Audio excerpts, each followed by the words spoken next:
Good morning, student. That is class 5th online class, subject science. Children, today we are learn chapter 3, skeletal system and nervous system. तो बच्चों, skeletal system means होता है हमारे शरीर में जो कंकाल तंत्र या हड्डियों का सिस्टम या हमारे कंकाल तंत्र द्वारा जो एक सिस्टम बनाया जाता है, एक हमारे शरीर के हड्डियों का ढांचा जो होता है उसे ही स्केलेटन सिस्टम कहते हैं। बच्चों, स्केलेटन सिस्टम की ही वजह से हमारी बॉडी को आकार मिलता है, हमारी बॉडी शेप में रहती है, हम सीधे खड़े चल पाते हैं या हम मुड़ पाते हैं, झुक पाते हैं, अपने पैरों को हिला पाते हैं, हाथों को हिला पाते हैं। जितने भी बॉडी की एक्शंस हैं हम स्केलेटन सिस्टम की ही वजह से पॉसिबल हो पाता है। अगर हमारे हड्डियां जो होती वो मान लीजिए उसमें इस तरह का जैसे सिस्टम है, हमारे हड्डियों के बीच बीच में जॉइंट्स हैं अलग अलग तरह के, जिससे कि हमारी बॉडी जो है अलग अलग दिशाओं में मूव करती है, गर्दन अलग दिशा में, हाथ अलग दिशाओं में, पैर अलग। तो अगर ये सिस्टम ना होता, इस तरह के जॉइंट्स अगर हड्डियों में ना होते, इस तरह के जॉइंट अगर हड्डियों में ना होते तो क्या होता कि हमारा जो है हमारी बॉडी एकदम सीधी रहती है, तो हम ये जो सारे वर्क है, सोना उठना बैठना खाना पीना कैसे कर पाते। हम खाना खाते तो हमारा मुंह खुलता ही ना। तो इसीलिए जो स्केलेटल सिस्टम हमारी बॉडी को शेप देता है वो बहुत ही इम्पॉर्टेंट सिस्टम हमारी बॉडी का है। वैसे तो बॉडी के सारे सिस्टम बहुत इंपॉर्टेंट है, लेकिन स्केलेटल सिस्टम जो है वो बॉडी को आकार देता है। आप देखिए, जिन जानवरों में हड्डी नहीं होती है, जो नॉन वर्टिब्रेट एनिमल्स होते हैं जिनमें हड्डियाँ नहीं पाई जाती, उन्हें हम नॉन वर्टिब्रेट एनिमल्स कहते हैं। तो वो उन एनिमल्स में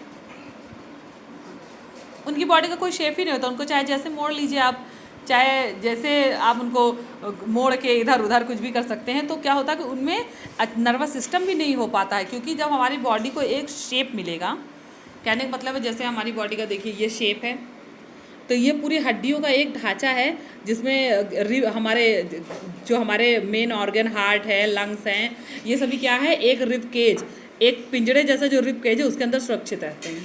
तो अगर ये पूरा शेप ना हो तो जो ये पतली पतली ट्यूब्स वाली जो हमारी नर्वस सिस्टम चल रही है, जैसे हमारी पूरी बॉडी में एक पतली पतली ब्लड की जो है नलिकाएं चलती हैं, ब्लड की ट्यूब्स चलती हैं, उन्हें हम नर्वस सिस्टम कहते हैं। वही क्या करती है, माइंड से सारे जो है मैसेंजर को बॉडी के ऑर्गन्स तक पहुंचाती हैं, और ऑर्गन को जो दिक्कत परेशानी है, जो माइंड ऑर्गन का मैसेज होता है वो माइंड तक पहुँचाती हैं।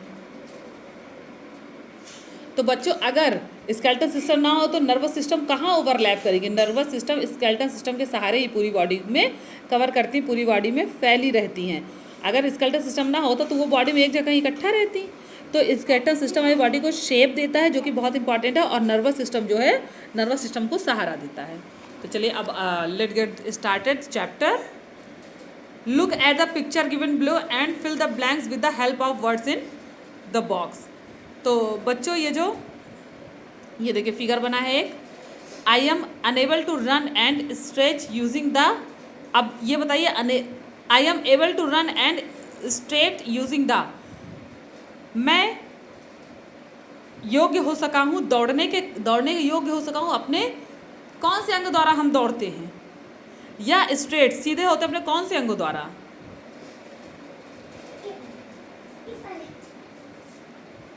तो हम अपनी हड्डियों के द्वारा ही हड्डियों के द्वारा हम सीधे हो सकते हैं, अपने पैरों के द्वारा हम दौड़ सकते हैं। तो पैरों में क्या है, हड्डियां हैं।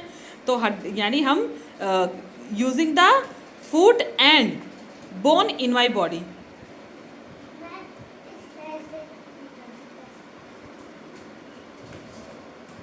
अच्छा, यहाँ पे भरा जाएगा using the muscles and bone in my body. तो मैं जो है अब ये जो दौड़ेंगे या सीधे खड़े होंगे तो उसके लिए उनको क्या चाहिए, हड्डियाँ होनी चाहिए, और वो जो मसल्स उसको कवर करती हैं।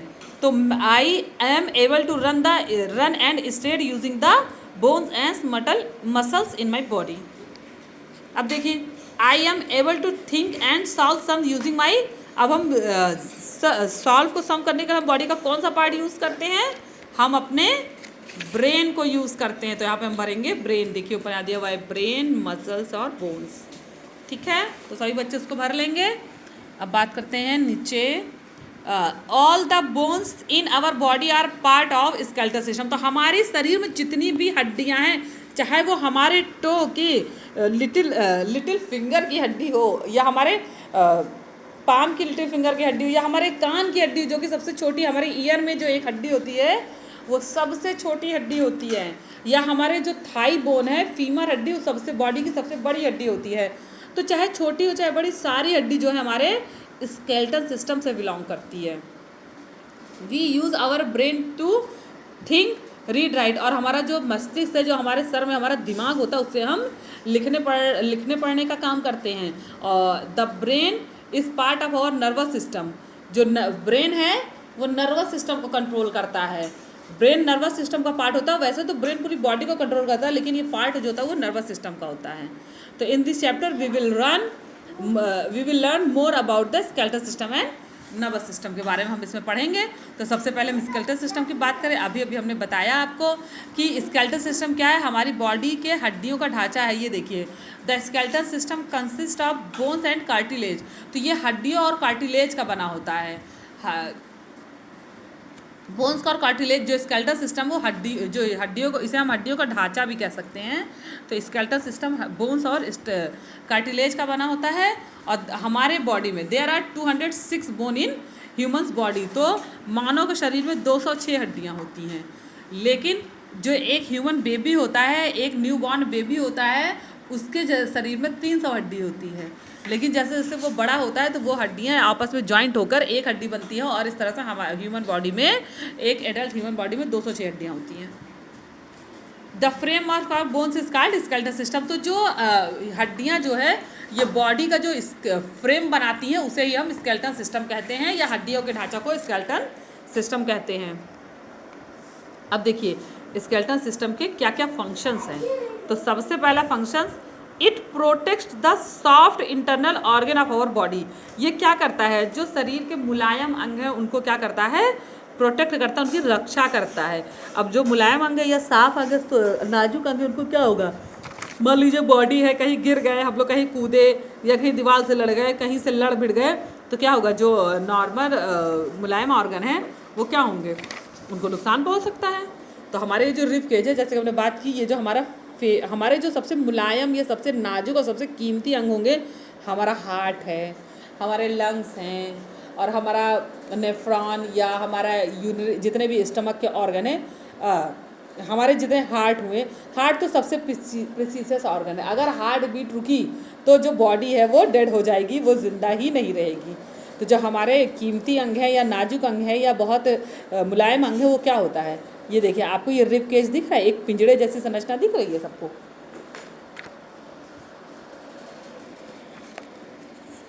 ये देखिए, ये आपको ये पिंजड़े जैसा दिख रहा है, तो ये हमारा रिब केज है। जैसे पिंजड़े के अंदर पक्षी सुरक्षित रहता है, वैसे ही इस पिंजड़े के अंदर हमारा हार्ट, हमारा लंग्स, ये क्या है, इसके अंदर सुरक्षित रहता है। तो यही काम है हमारा, ये जो इंटरनल ऑर्गन को क्या करता है, प्रोटेक्ट करता है, उनकी रक्षा करता है। It give strength, support and shape of the body. तो अभी आपको बताया कि इसी के कारण बॉडी को शेप मिलता है, मूवमेंट कर पाते हैं बॉडी, हमारा हाथ मूव कर पाता है, हमारा सर मूव कर पाता है, गला मूव कर पाता है, पैर मूव कर पाता है। तो ये क्या करता है, मूवमेंट में हेल्प करता है। It contains important minerals needed by our body. और ये हड्डियों में इंपॉर्टेंट मिनरल्स भी पाए जाते हैं जो हमारी बॉडी को बहुत ज़रूरत होते हैं, जैसे कि कैल्शियम सबसे पहले इसका उदाहरण है। और many bones are hollow and filled with a substance called bone marrow. और बहुत सी हड्डियाँ जो हमारे शरीर की हैं वो खोखली हैं, हॉलो है। जैसे ये देखिए, ये जो हड्डी है, ये मोटी हड्डी थी, अंदर से खोखली है, हॉलो है। तो उसमें जो है एक सब्सटेंस भरा रहता है, लिक्विड सब्सटेंस होता है, हम बोन मैरो कहते हैं। तो बोन मैरो क्या करता है, ब्लड सेल्स को प्रोड्यूस करता है। आप शरीर में अगर ब्लड ना रहे तो इंसान को बहुत सी बीमारियां भी हो सकती हैं और जान का भी खतरा हो सकता है। तो जो bone marrow blood cells produce करती है, और ब्लड क्या करते हैं, नर्वस सिस्टम में दौड़ते रहते हैं, और पूरे शरीर की जितनी एक्टिविटी है वो ब्लड के कारण ही हो पाती है। सबसे पहले तो रिस्पायरेशन, सांस लेना जिसे कहते हैं। तो रिस्पायरेशन के लिए क्या होता है, जब हम सांस लेते हैं तो हवा के द्वारा जो ऑक्सीजन है वो ब्लड में घुल जाती है। फिर जैसे हमने नाक से सांस लिया तो हवा के द्वारा जो ऑक्सीजन है वो ब्लड में घुल गई, फिर वो जो नर्वस सिस्टम में पहुंच गई। अब नर्वस सिस्टम ब्लड हमेशा दौड़ता रहता है।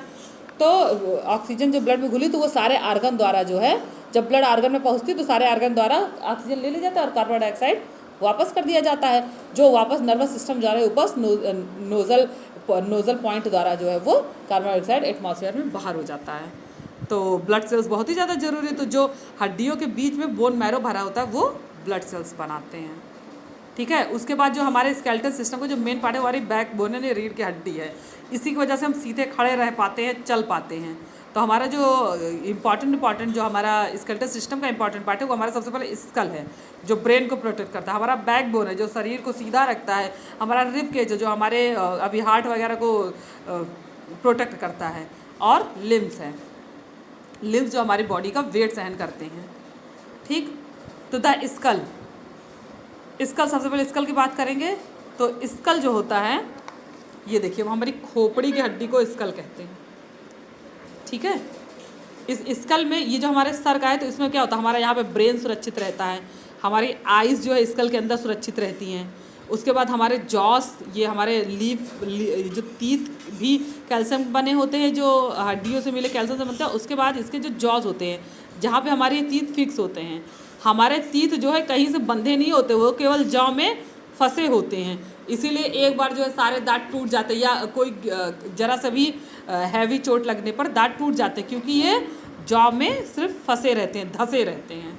जैसे मिट्टी में प्लांट धंसे रहते हैं, बहुत तेज तूफान आने पे उखड़ जाते हैं, वैसे ये जॉज में ये जो है धंसे रहते हैं दांत। देखिए skull, the hard structure that feel when you touch and press our head called the skull. तो हमारे सर में जो हार्ड पार्ट दिखता है वो स्कल है। आप देख ही रहे हैं, इसमें हमारा आइस सुरक्षित, हमारा दांत, हमारा टंग और हमारा ये जो वो सैलिवा सिस्टम के लिए जो हमारा ऑर्गन होता है वो सब सुरक्षित रहता है।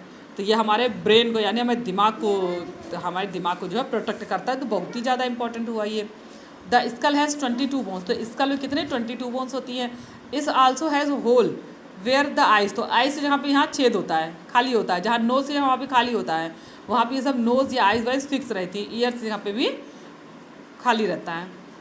Of all the bones in the skulls only the lower jaw can move, all over are fixed, the upper and lower jaw have teeth. तो इसमें क्या है, इस स्कल में सब कुछ फिक्स है, आँख की या नाक की सारी हड्डियाँ फिक्स हैं। केवल हमारी जॉ में ये जो जबड़ा है ये नीचे की ओर मूव कर सकता है। तो जब जबड़ा नीचे की ओर मूव करता है, केवल हमारे नीचे का जबड़ा मूव करता है, ऊपर का जॉ जो है वो मूव नहीं करता है। तो इसी की वजह से हमारा मुंह खुलता है, हम खाना वगैरह खा पाते हैं या उसको चबा पाते हैं। अब द बैकबोन, रीढ़ की हड्डी, स्पाइन इसे कहते हैं। ये देखिए, ये हमारे पीठ में स्कल के नीचे ये स्पाइन जो है जुड़ा होता है हमारे डायलिसिस तक, जो हमारा डायाफ्राम है, जो बैठने का बेस होता है। ये देखिए यहाँ पे आप समझ सकते हैं, ये देखिए स्कल यहाँ जुड़ने के बाद ये क्या है, ये हमारा स्पाइन या हमारी ये बैकबोन जो है ये जुड़ी हुई है, बैकबोन पूरी जुड़ी हुई है। और ये हमारे डायलिसिस से, ये जो हमारा बेस है, जो हमारा कमर का पोर्शन है, कमर के पोर्शन से ये बैकबोन जो है जुड़ी हुई है। तो ये रीढ़ की हड्डी स्कल के नीचे जुड़ी होती है। ये शरीर को सीधा, पीठ को सीधा सहारा देती है, तो इंसान सीधा रह सकता है। अब बैकबोन के ऊपर जो है रिब केज जॉइंट होता है। ये देखिए, ये बैकबोन के आगे रिब केज जॉइंट है। ठीक है, तो ये रिब केज क्या करता है, फेफड़ों वगैरह को शायद प्रोटेक्ट करता है। तो ये देखिए, अब देखिए, the long bone that you feel when you run your hand through the centre of your back is called the backbone. तो अगर हम पीठ के पीछे हाथ लगाते हैं तो हमें एक लंबी बैकबोन मिलती है। आपको पता है कि देखिए ये आगे से जो दिख रहा है, आप जब पीठ के पीछे हाथ लगाएंगे तो आपको फील होगा कि ये बैकबोन है। और बैकबोन के ऊपर जो है फ्रेम ऑफ बोन्स, पिंजड़ा जो होता है, हड्डियों का जो पिंजड़ा होता है वो बैकबोन के आगे लगा होता है, जिसे हम रिब केज कहते हैं। केज लाइक यानी पिंजड़े के जैसी जो संरचना होती है, ये देखिए पिंजड़े के जैसी जो संरचना हम रिब केज कहते हैं। ठीक है, तो इसमें ये 12 pairs of long curved bones, ये 12 मुड़ी हुई हड्डियों के द्वारा ये जो है रिब्स बने होते हैं। ठीक है, the remaining 2 parts of rib that are not attached the breast bone is called the floating ribs. तो देखिए जो बैक बोन है उसमें क्या है कि जो 12 पेयर ऑफ कर्व्ड हड्डियों का जो 12 पेयर है, कर्व बोन्स का जो 12 पेयर है, वो क्या है, बैकबोन इसके पीछे, तो मतलब आगे जो है 12 हड्डियाँ जो है पेयर ऑफ 12 जो बोन्स होती है वो जुड़ी होती हैं। 10 pair of rib are joint front bone called the breast bone और स्ट्रेनम कहते हैं। देखिए 10 जो है, ये देखिए 10 जो कर्व्ड हड्डियाँ हैं वो आपस में स्ट्रैनम में जुड़ी रहती है। देखिए इसे स्ट्रैनम कहते हैं या ब्रेस्ट बोन कहते हैं। तो 10 जुड़ी होती है और 2 देखिए पीछे जो है 2 पेयर जो है वो फ्री है, उन्हें हम फ्लोटिंग रिब कहते हैं। जो ऊपर 10 पेयर जुड़ा उसे स्ट्रैनम कहते हैं और जो नहीं जुड़ा उसे हम फ्लोटिंग रिब कहते हैं। अब बात करेंगे लिम्स की। ये देखिए हमारे हाथ द्वारा भी जब हम अर्ली मैन की बात करें तो अर्ली मैन 4 हाथ पैरों से चलता था, चारों पैर और चारों हाथ से चलता था। तो अब फिर उसके बाद समय के साथ अर्ली मैन सीधा चलने लगा और फिर वो केवल उसका जो है जब अर्ली मैन दोनों हाथ और दोनों पैरों से चलता था तो बॉडी का वेट जो है वो हाथ और पैरों पर रहता था। अब जब ह्यूमन सीधे चलने लगे हैं, लेकिन अभी भी जो जानवर है वो चारों हाथ पैर पर चलते हैं। तो जो 4 हाथ पैर वाले जानवर होते हैं वो चारों हाथ पैर पे चलते हैं, तो उनका जो बॉडी का वेट होता है वो चारों हाथों पैरों पे होता है। लेकिन अभी जो हमारे ह्यूमंस हमारा क्या है, केवल लेग पे हमारा जो बॉडी का वेट आता है लेग पे आता है। जब हम खड़े होते हैं तो सारा वेट हमारा लेग पे आ जाता है। तो द लिम्स आर्म और लेग्स, यानी आर्म हमारा 4 लिम्ब था जो मोडिफाइड होकर हैंड बन गया है, और लिम्स हमारा हिंड लिम्स है यानी पीछे के पैर थे, लेग हमारा। तो आर्म और लेग को हम लिम्स कहते हैं। तो pair of arm also called 4 limbs and pair of legs also called hind limbs. तो हाथों को हम 4 लिम्स कहते हैं और पैरों को हम हिंड लिम्स कहते हैं। तो ये सभी क्या है, हमारी बॉडी का वेट सहते थे। जब हम 4 हाथ पर चलते थे तो चारों हाथ पर सहता था, अभी क्या हमारा हिंड लिम्स यानी पैर हमारी बॉडी के वेट सहते हैं। तो ये भी हमारे बॉडी के जो हैं स्केलेटल सिस्टम का बहुत ही ज़्यादा मेन पार्ट हैं। तो the long bone on the arm is called the humerus कहते हैं। जो हमारे बॉडी का जो लॉन्ग बोन है उसे ह्यूमेरस कहा जाता है, और जो हमारे पैर का लॉन्ग बोन है, थाई बोन है, उसे हम कहते हैं फीमर। तो हमारे पैर की जो ये फीमर हड्डी है, जो शरीर की सबसे बड़ी हड्डी है, उसे हम फीमर हड्डी कहते हैं। ये थाई बोन जो है फीमर हड्डी है, फीमर बोन है। तो ये फीमर ये हमारे बॉडी की सबसे बड़ी हड्डी है और इसे हम कहते हैं ह्यूमेरस। जो हमारी एल्बो से लेकर हमारे शोल्डर्स तक जो हड्डी रहती है उसे हम ह्यूमरस कहते हैं। ये हमारे हाथ की हड्डी है। अब हम बात करेंगे जॉइंट्स की। अब देखिए हमारा जो हाथ है, या हमारे कंधे हैं, या हमारे ये घुटने हैं,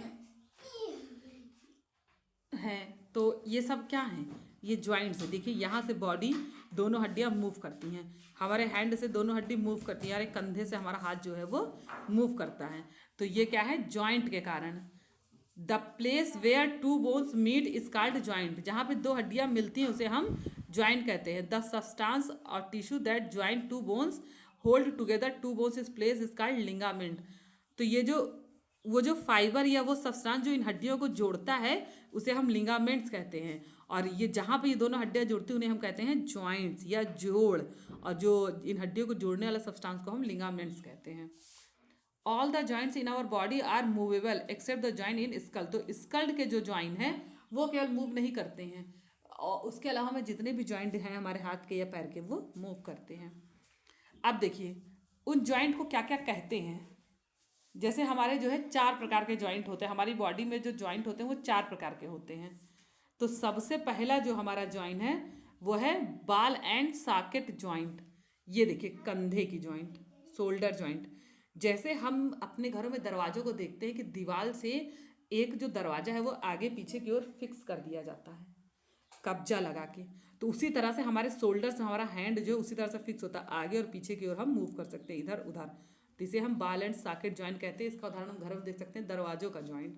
जैसे दरवाजों में जॉइंट होता है उसी तरह हमारे कंधे से हमारी हड्डी जुड़ी होती है, उसे हम बाल एंड सॉकेट जॉइंट कहते हैं। ये देखिए this type of joint is found in the shoulders and hip regions and allows movement this part of all directions. ये देखिए ये हिप में, ये हमारी थाई बोन की हड्डी जो है बाल एंड सॉकेट में जुड़ी रहती है। तो ये जो जॉइंट है इसे हम बाल एंड सॉकेट जॉइंट कहते हैं। उसके बाद हिंग जॉइंट। जब हड्डियां आपस में जुड़ती हैं और एक हड्डी फ्रीली लटकी रहती है, जैसे ये देखिए एल्बो का जॉइंट, ये फ्रीली लटकी है। इसके बाद हमारे फिंगर के जॉइंट, उसमें क्या है, उंगलियां लटकी हुई हैं, इसे हम हिंग जॉइंट कहते हैं। या पैर में देखिए उंगलियां लटकी हुई हैं, इसको दूसरी तरफ से मुड़ उड़ के कोई सपोर्ट नहीं है, तो इसे हम हिंग जॉइंट कहते हैं। जैसे हम हैंग होते हैं लोग लटकते, तो ऐसे ये जॉइंट भी लटका हुआ है, हिंग जॉइंट है।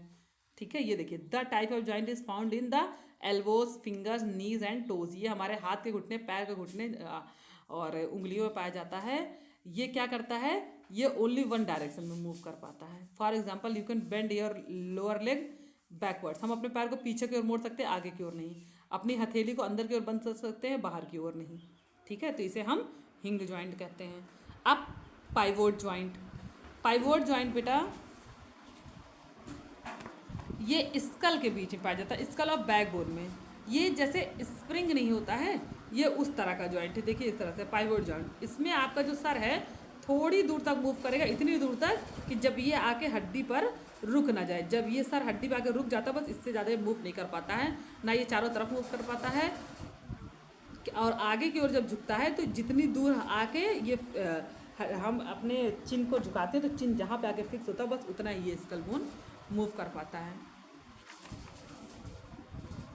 जिसे हम पाइवोट जॉइंट कहते हैं। This type of joint is found between the skull and the backbone, ये स्कल और बैकबोन के बीच में पाया जाता है। And help us to move our head upwards, और हमारी बॉडी को ऊपर की ओर घुमा सकता है, और डाउनवर्ड्स ऊपर की ओर नीचे घुमा सकता है, और साइड के इधर उधर घुमा सकता है, लेकिन रोटेट नहीं कर सकता है। हमारे सर को जो पाइवोट जॉइंट है ये देखिए, इधर की ओर सर या चिन की वजह से नीचे की ओर या उस तरफ या इस तरफ चारों डायरेक्शन में घुमा सकते हैं, इसे पाइवोट जॉइंट कहते हैं। अब इसे कहते हैं ग्लाइडिंग जॉइंट। ग्लाइडिंग जॉइंट बच्चों, this type of joint is present in the ankles and the wrist, ये रिस्ट और एंकल में रहती है। हम रिस्ट और एंकल को दो तरफ घुमा सकते हैं, ये देखिए पैरों को हम ऊपर की ओर और नीचे की ओर घुमा सकते हैं, ऊपर की ओर नीचे की ओर, या हमारे हाथ रिस्ट को भी हम आगे पीछे घुमा सकते हैं। तो इस तरह का जॉइंट कहलाता है ग्लाइडिंग जॉइंट। ये क्या करता है, bones of parts of side easily, तो साइड में आगे पीछे घुमा सकता है, इसे हम ग्लाइडिंग जॉइंट कहते हैं। अब हम बात करेंगे कार्टिलेज की। अभी अभी हमने पीछे पढ़ा था कि बोन के जो खोखले बोन हैं उसके अंदर जो है एक कार्टिलेज भरा होता है, जिन्हें हम बोन मैरो कहते हैं, जो ब्लड टिश्यू को बनाने के लिए रिस्पॉन्सिबल होती हैं। तो cartilage is a tough elastic tissue that is found in various part of the body such as the joint and the ankle. तो ये एक प्रकार का जो है चिपचिपा या प्रत्यास्थ खींचने वाला जो है टिश्यू है। ये देखिए, ये यहाँ पर ये कार्टिलेज है, ये कार्टिलेज है जिसकी वजह से ये आपस में जुड़ते हैं। ये कार्टिलेज जो है एक खींचने वाला टिश्यू है जो बॉडी के बहुत से पार्ट में पाया जाता है, जैसे हमारे एंकल में या एंकल में पाया गया, या रिस्ट में पाया गया, नी में पाया जाता है, एल्बो में पाया जाता है, बैकबोन में पाया जाता है। Cartilage prevent the bones from rubbing against each other and wearing out. तो ये क्या करता है, जब हड्डियाँ आपस में जुड़ती हैं तो इनको आपस में रगड़ने से बचाता है। जब कार्टिलेज वहाँ भरा रहता है तो ये आपस में रगड़ नहीं खाती हैं, तो इनमें कोई हार्म नहीं होता है। ठीक, cartilage is also found in the years and the nose, ये ईयर्स और नोज में पाया जाता है, जिसकी वजह से हमारी नाक इधर उधर हिल, कान इधर उधर हिल सकते हैं। Touch the top part of your ear and tip of your nose, this part are soft is touch. ये क्या होता है, जब हम देखिए नाक का ऊपरी सच हुई है, कान का बाहरी सच हुई है, तो वो बहुत ही मुलायम है, तो वहाँ क्या है, कार्टिलेज भरा गया है, कार्टिलेज भरा हुआ है।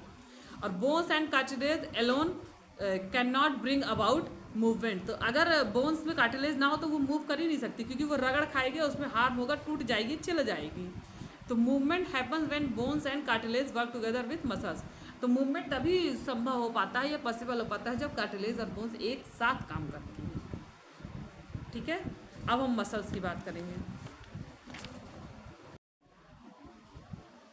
Muscles, there are more than 600 muscle in our body.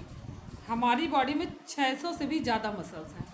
The bone in our body can not move without the help of muscles. तो हमारी जो हड्डियां हैं वो बिना मसल्स के मूव नहीं कर सकती, क्योंकि हड्डियां अकेले जो हैं ये उनके अंदर ये क्वालिटी होती है, उनमें इतनी स्ट्रेंथ नहीं आती है कि वो मूव कर पाए, तो उन्हें मूव करने के लिए मसल्स की ज़रूरत पड़ती है। तो muscles are attach to the bones with the help of cord calls tendons. तो मसल जो है हड्डियों के साथ अटैच होते हैं, जिन्हें हम टेंडॉन्स कहते हैं, टेंडॉन्स के साथ बंधी होती है। तो टेंडॉन्स कहते हैं, टेंडॉन्स एक प्रकार की आप रस्सी समझ सकते हैं जिसके द्वारा मसल्स और बोन्स एक दूसरे से बंधी होती हैं। To move a bone, two muscles come into play. When you want to move our arm or leg, one muscle has to contract and other muscle has to relax to allow move the arm or leg. अगर मान लीजिए हमें हाथ और पैर हिलाना है, ये देखिए मान लो हाथ और पैर हिलाना है, तो इसमें जो हमारी मसल्स है वो टेंडन्स के द्वारा अट्रैक्ट होती हैं, इसमें अट्रैक्ट होती हैं। तो एक मसल जो है इसको पीछे से रेस्ट देती है और एक मसल आगे से इसको फोर्स करती है। एक मसल ऊपर से रेस्ट करती है और दूसरी मसल पीछे से फोर्स करती है। अगर हाथ को पीछे और घुमाना है तो वही मसल पीछे से रेस्ट करने लगी, आगे पीछे से फोर्स करने लगेगी, आगे वाली रेस्ट करेगी। मतलब आगे वाली उसको उसके स्पीड को रोकती है जिससे वो तेज़ी से मूव ना करे और पीछे वाली फोर्स अप्लाइड करती है।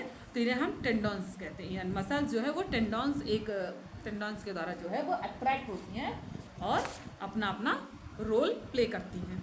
तो जो हड्डियाँ हमारी मसल्स के कारण ही मूव कर पाती हैं। तो जो हमारी मसल्स है वो दो तरह की होती हैं। सबसे पहले voluntary muscles, this muscle that the under out control are called voluntary muscles under our control. तो वो मसल जो हमारे कंट्रोल के अंदर, हमारे ब्रेन के कंट्रोल के अंदर, उन्हें हम वॉलंटरी मसल कहते हैं। जैसे कि हमारे हाथ पैर की मसल्स हो गई, हमारे स्किन की जो भी मसल्स हो गई जिन्हें हम कंट्रोल करवाते हैं। जब चाहे हम हाथ अपना हिलाएं डुलाएं या हम अपने हाथ को स्टैंड रखें, पैर को चलाएं या स्टैंड रखें, तो ये क्या है, हमारे कंट्रोल से, हमारे ब्रेन के कंट्रोल से चलती हैं। तो ये सभी क्या है, हमारे कंट्रोल से चलती है, हमारी इच्छा पे चलती है, उन्हें वॉलंटरी मसल्स कहते हैं। All the muscles attach to the skeleton called skeleton muscles. और जितनी भी मसल्स हमारी स्केलेटन से अटैच रहती हैं वो स्केलेटन मसल कहलाती हैं। और जितनी भी स्केलेटन से जुड़ी हुई वो वॉलंटरी मसल्स हैं। For example muscles in the arm and leg, तो हाथ और पैर की जो मसल्स है वो वॉलंटरी होगी क्योंकि वो हमारी इच्छा पे मूव करती है, प्लस हमारे हाथ और पैरों से ज्वाइंट रहती है स्केलेटन से। When looked through a microscope these muscles seem to have bands और strips on them, therefore they are also called striped और स्ट्रेट मसल्स। इनको जब माइक्रोस्कोप से देखते हो तो इसमें बैंड और स्ट्रिप्स होती है। तो वो क्या होता है, उसी के एक्शन से ही हमारी हड्डियाँ उसके साथ चिपकती हैं। तो इन्हें हम स्ट्रिप्ड या स्ट्रेट मसल भी कहते हैं। अब इनवॉलंटरी मसल्स, वो मसल्स जिनमें हमारा कोई कंट्रोल है नहीं, जो अपना काम अपने हिसाब से करती हैं, उन्हें हम इनवॉलंटरी मसल्स कहते हैं। हमारा ब्रेन भी इनको अपने अकॉर्डिंग नहीं मूव करा सकता है। तो muscles of the organ system like the digestive system, यानी डाइजेस्टिव सिस्टम्स की मसल्स या रिस्पायरेटरी सिस्टम की मसल्स या हमारे सर्कुलेटरी सिस्टम्स की मसल, जो भी हमारी वो मसल्स जिन पे हमारा कंट्रोल नहीं है, जो अपना काम लगातार करती रहती है। जैसे हमारे हार्ट की मसल्स हैं, वो न्यू बेबी बॉर्न होने से लेकर शरीर के मरने तक जीवन पर्यंत काम करती रहती हैं। तो वो सभी क्या है, इनवॉलंटरी मसल्स हैं, इनमें हमारा कोई कंट्रोल नहीं होता है। तो इन्हें हम अनस्ट्रेटेड मसल्स कहते हैं। ये जो है स्केलेटन सिस्टम से जुड़ी भी नहीं होती, इन्हें हम स्मूथ या अनस्ट्रेटेड मसल्स कहते हैं। ये देखिए इसका जो exam, because they have not striped muscles of the heart is called cardiac muscles. तो जो हमारे सर्कुलेटरी सिस्टम की मसल्स यानी हमारे हार्ट से जो मसल्स होती हैं उन्हें हम कार्डिक मसल्स कहते हैं। ठीक है, तो बच्चों ये आपको स्केलेटन सिस्टम आपको आई थिंक समझ में आया होगा। जिसको नहीं समझ आया वो डाउट क्लास में इसको समझेगा। और इसके बाद हम ये फिल इन द ब्लैंक्स करेंगे, एक्सरसाइज करेंगे, इसे बुक में ही भरेंगे, इसे कॉपी में नहीं करना है। The skeleton system is made up of, कितनी बोन्स अभी हमने पढ़ी है, हाँ 206 बोन हमने अभी पढ़ी है, तो हम 206 भरेंगे। दे आर अबाउट, कितनी मसल्स है, 600 से ऊपर हमारी मसल्स, ये देखिए 600 मसल्स जो हमारी बॉडी में हैं। Pairs of rib are joint to the breast bone, तो ब्रेस्ट बोन द्वारा जो है 10 पेयर जुड़ती है, अभी हमने पढ़ा। तो 10 पेयर जो है वो रिब्स की जो है वो ब्रेस्ट बोन द्वारा जुड़ती है। The back bone is made up of, जब बैक बोन कितने हैं, वो 33 स्मॉल बोन्स के द्वारा बनी हुई है बैक बोन हमारी।